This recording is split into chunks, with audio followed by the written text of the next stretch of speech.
Our school year has begun this week. We started this week, and I meant to get this video out weeks prior, because I know everyone's fast approaching their new school year, but life just happened and I didn't get to it. But I did want to share with you just kind of how we are running our school year this year, a few of the tips and tricks of our schedule that we do, and also what curriculum we have chosen to use this year. So this year I will have a kindergartner, a second grader, and a fifth grader.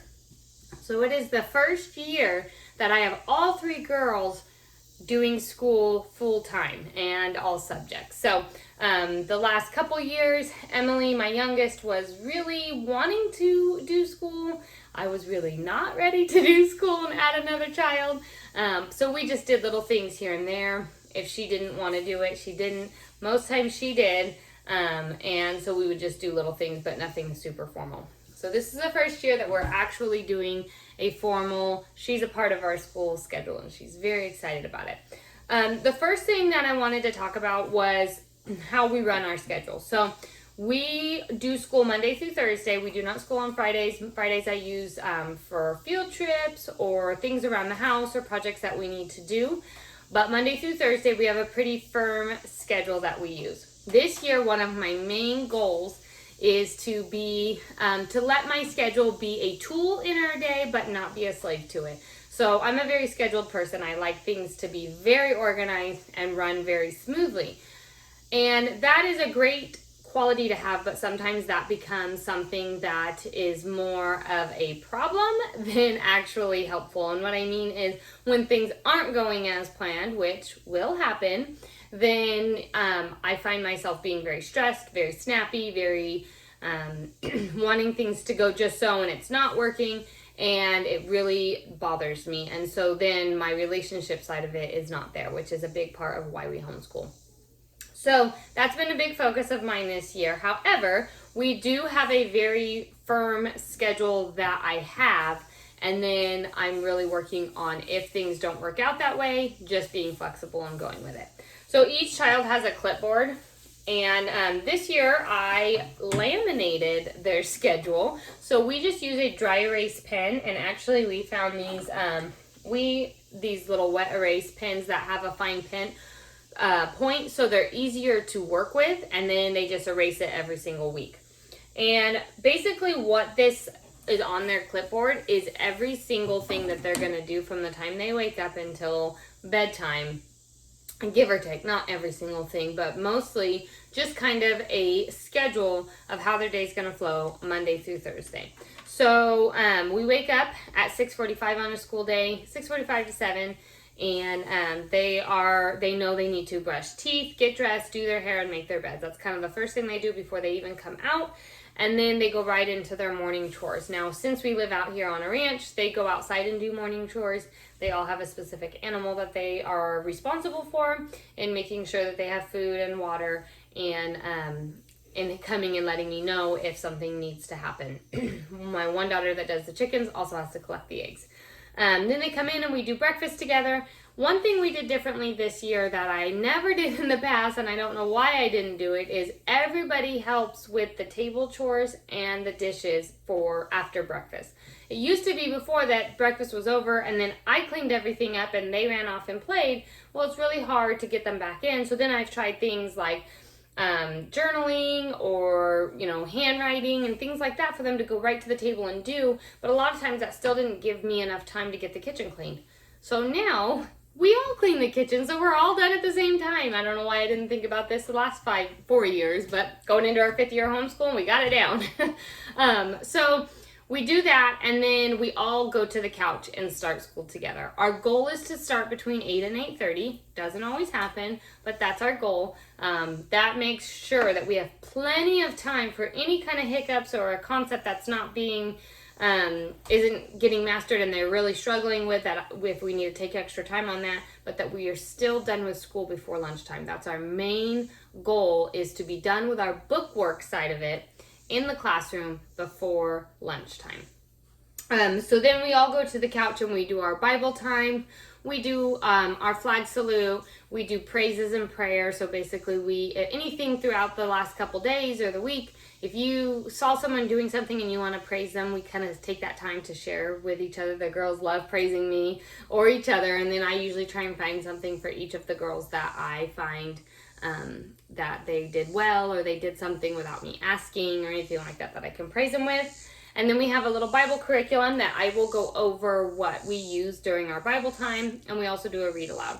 So that's how our morning runs. And then we all come to the table. Now, we start with math, and then we do language arts. We take a short break with snack, and then we come back and either do science or history. We don't do them both on the same day. We rotate them. One thing that I do, and this is where I'm kind of working out the kinks of our new school year, is who to go first and how to get it done. So my main rule of thumb is to get your youngest done first and let them go off and play. But with that, I did that on the first day of school this year, and it just didn't work as well, because there's a lot of things that Kendall, my oldest, my 5th grader, can do on her own. She just needs to be lined out. So what we did today, which helped significantly, was because she was doing school for way too long, because she was doing a lot of filler things waiting for me. So instead, now I started with her today, got her lined out on her map, and then she was able to do independently the rest of her math while I did the other 2 girls. And then I went to Paige and let her did the lesson with her, and then she was able to do her other part independently, her work independently after the lesson. And I was able to move on to Emily, who is in kindergarten, so she is hands-on, with mom the whole time. So that helped a lot more. So rule of thumb, try and get your youngest done first and then go play. But look at the ages of your kids and how independent they are. Sometimes the oldest just needs a little bit of line out, and then they can go do it on their own. And that will save you on major time in your day and your schedule. So that's kind of how our schedule works. And then we break for lunch. So after science or history, we break for lunch. And then we do a quiet time. Quiet time in our house is everyone can bring whatever they would like in their quiet time area. Just has to be something quiet to do. So everyone is separate for an hour, and then they come out and we are all refreshed and ready to be with each other again. So they go to separate areas of the house and they have their own quiet time area. Another thing that I added in this year is kind of what I expect in the evening times and the late afternoon to really get our evenings going and get us in bed on time. If we want to wake up at 6:45 in the morning, or if I want the girls to be up, I really have to not waver on the bedtime in the evenings. And sometimes that's harder to do because we're homeschooled. So if we don't go to bed on time, we don't go to bed on time. But I really need to focus in on that. And so how I did that was having a little bit more strict expectations for the afternoon, and everyone having a job to do in the afternoon and in the evening to let everything go smoothly. And it has really helped a lot this week. Okay, so when I talk about our morning time or our Bible time, this is the basket that I carry to the couch. So I just have it sitting up on the top of our lockers in our schoolroom. And then I carry it to the couch every single morning, and it has everything I need for our morning time Bible time. So I have a little flag in here for our flag salute, and it's a good practice to have to do your flag salute every day. I love being able to do that with the girls. When they got a little bit older, I kind of fell off doing that every single morning. But now that I have a kindergartner, I wanted to know it as well. So we're back to doing it every single morning. We all stand up around in the living room and put our hand on our heart and do it. And that's really fun for us. And then this is the curriculum that I am using this year for Bible time. It's called Character Trails. It's a very older curriculum, but so far I've liked it. This is obviously the first week that I am using it, but basically what it does is it goes off, it gives you let me get to the context page. It gives you a list of character traits that you're gonna dive into, and then it gives you a card with the verse on it to memorize together. And then it gives you a story from the Bible of a person who shows that character trait.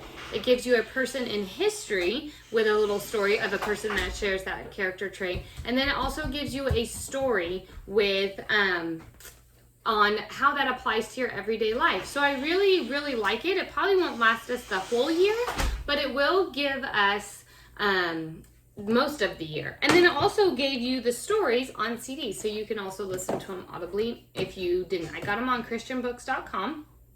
And it has, so far we've really liked it, and it works really well for how we do school Monday through Thursday, because this gives us one story a day to read, focusing on that character trait. We say the verse together, and then we read whatever story. So the first day we read the person in the Bible, the second day we read the person in history, and on the third day we do the person, how it applies to your everyday life.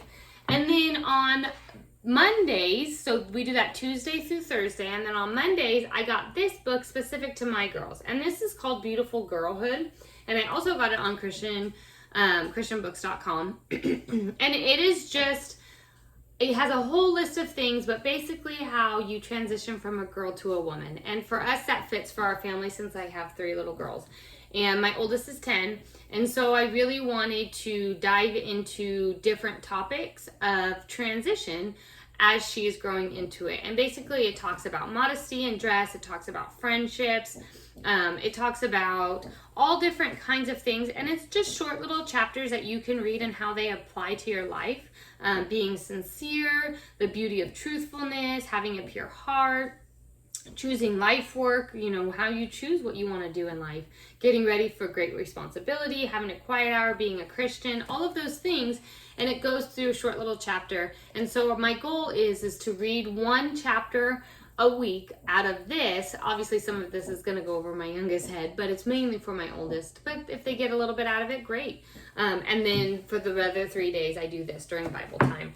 And then the last thing that we're working on Tom Sawyer. That's our read aloud for right now. So this will change throughout the year. When we're finished with this, then we move on to something different. So we also do a read aloud. I do have a devotional in here if we need to go through that at all. But I just keep all of this in this basket, and then I am able to just carry that right to the couch. And it's an easy thing to have for our morning time and Bible time. Now, before I go over all of our curriculum choices for this year, I know I gave you our curriculum choice for Bible time. I just want you to know I will link each of these websites. I do not get anything for them, but I will link them so that they're easy to find and you are able to see what we use and be able to look it up yourself. So this year, if you've been following for a while, you know my 2 favorite curriculums that we pretty much always use, and that is Abeka and The Good and the Beautiful. Now, we did the same this year with both of them, but I did a little bit of a change with my oldest in 5th grade, and instead of doing The Good and the Beautiful Math and The Good and the Beautiful Language Arts, she's doing all Abeka, and we're really enjoying it, but it's a lot more intense than the other ones. Okay, so for my kindergartner, I do The Good and the Beautiful Language Arts, and I do The Good and the Beautiful Math. The math comes with an activity box. One thing that I will say, and I will sing praises for forever and ever and ever with The Good and the Beautiful, is you have 0 prep work as mom, and you literally open it and go. It is very, very user-friendly, very easy to follow, and packed full of good information. I will always recommend Good and the Beautiful for a new homeschooling family. We found it halfway through our first year. It was recommended to us, and man, did it open my eyes and actually made homeschooling enjoyable. So if you are a first-year homeschooler, highly recommend looking into The Good and the Beautiful. The math that we have for them is different. I haven't dove into it, but I know that they came out with a new version this year where there's some video form to it, and then the workbook where it's a little bit less on mom of having to be parent-led.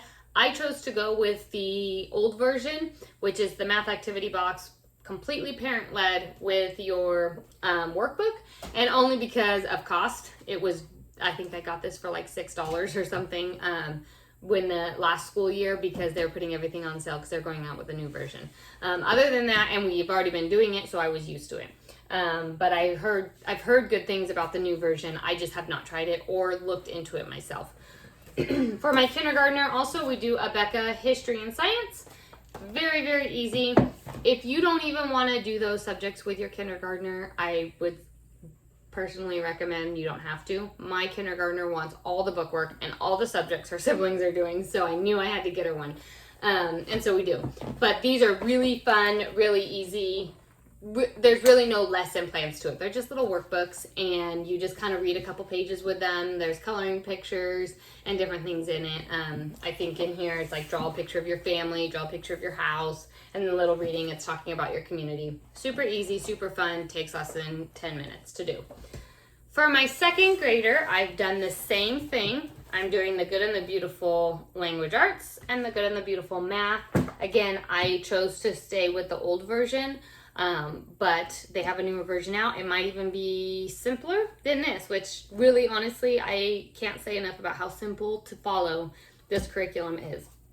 The other thing I love about the Good and the Beautiful is it's not grade levels, it's levels. So if your child is not ready for second grade work or is above second grade work, then you just go to the level. They have an assessment on there. It tells you where they fall on the spectrum, and you go ahead and order the curriculum that you need. So for my second grader, we are doing that. And then we are also doing Abeka's science and history. So, oh, I forgot her history in there. I love Abeka's history and their science. It ties everything back to God and how it works, but it's very student friendly in how it's worded. And so I really, really enjoy it. There are lesson plans for it. And let me grab the Abeka history for a second. Okay, so for the Abeka history, it's all very, very child friendly and easy for them to read. This is the second grade level, and there's comprehension checks and things right in this book. This is their textbook. On the teacher's edition, you also have it, and you have all the answers to the comprehension checks and all that. But in the back of that is all of your lesson plans. So it kind of just breaks it down for you and tells you which pages to read on the lesson. And then kind of gives you some questions and some things to think about. And it even gives you a little bit sometimes of activities that you could tie in as well. So I really like Abeka and the way that they flow in that. But the one thing about it is not, it's parent led and it's not a family oriented. So it's really grade level. If you are in second grade, you really should be doing the second grade history. Or you could do it as a family, but your older children, just trying to find the topics that you like for your family, and then kind of, it'd be a little bit more work for mom, I guess I should say. It would increase, you'd have to increase a little bit for your older children and go down a little bit for your younger. Or how we do it in our house is I lead each individual one. My goal in homeschool is to get them independent. If they can be independent, it makes it so much easier. My goal for them is to be able to line them out and let them go on their own. And we're working towards that. Kendall is very much on that path, and Paige is getting there too. So it just makes everything, it frees up a lot of my time to be able to float back and forth. And so that is something that we work towards really hard. Now this year for Kendall in 5th grade, we went all Abeka. So we did Abeka Math, Abeka Language, which has penmanship and spelling all in there, Abeka History, and Abeka Science. And the reason we chose to do Abeka with Kendall was, I think for one, she was getting a little bit bored with the Good and the Beautiful. The format's very much the same, and then it just goes on, new concepts each year, each level. And she was ready for a little bit of a change.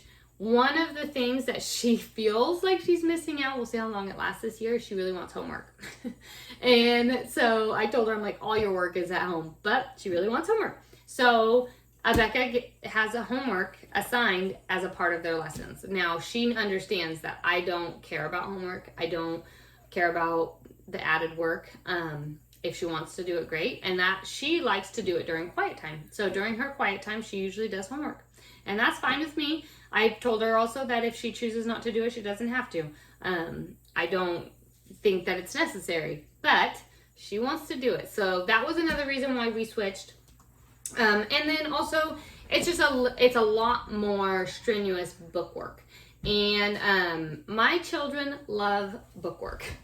I don't know how I got so lucky. They love it. And so it has worked really well for her because she is really diving into the bookwork side of it.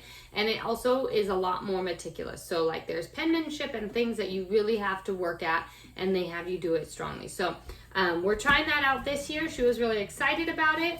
And we are trying out all of it this year for her, and I'm hoping that it works out for them. So that is the curriculum choices that we have used this year and a little bit of our schedule. And I will link everything in the description here of all of these websites where I have bought them from. Again, I don't get anything from you clicking on these links. That's just for your own benefit.